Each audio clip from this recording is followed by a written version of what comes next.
and he cuddled again. And they called taxi cabs and took us all down to the hotel, and it was a clean hotel. I was glad of that because I didn't know. Yeah. But it was nice and it was clean, and we all stayed there, and we left on our flight going overseas. But years later, in retrospect, when I look back, I realized that it wasn't my brilliance that caused that to happen. That was during the era when interstate transportation laws were changing. And they were contracted with the military to transport people overseas. And you couldn't discriminate in interstate transportation. Oh, okay. So the reason he asked me who I knew was he wasn't sure if I was a plant or if I really had contact with a congressman or someone that would call and say that they're discriminating. They're separating and sending people down, and they won't take care of the other passengers, the minorities, and they might lose their contract. So money came ahead, so they decided it'd be cheaper to take us to the hotel than find out that I was in touch with the congressman and I was just a plant to see if they were following the rules or not. Interesting, yeah, interesting. But it was my first example of what was going on, and I was getting involved. Yeah. So now so your plane's now ready, and off you take off from Charleston to where?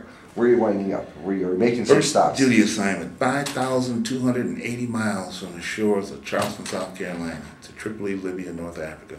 Wheelers Air Base. Wheelers, yes. It was a base that we have now given back to Libya, basically. Yeah. In fact, we bombed it at one point. Yeah.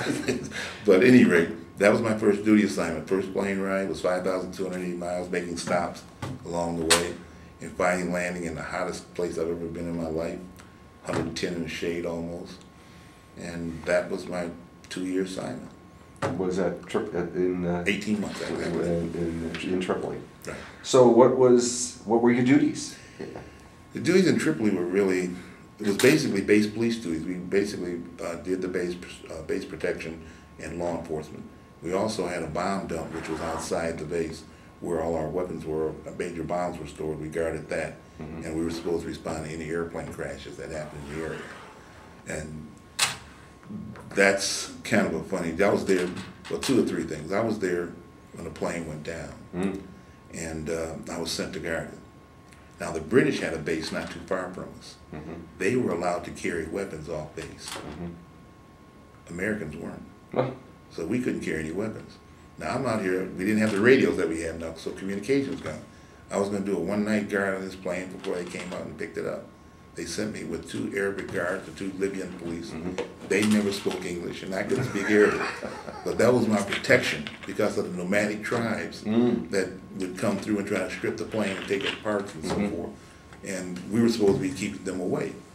No, I didn't know they were going to kill me and strip me too if they were part of it. We couldn't communicate very well. But I was sitting out, I never forgot that. They put you out in the desert. You're guarding this airplane. They give you a bayonet.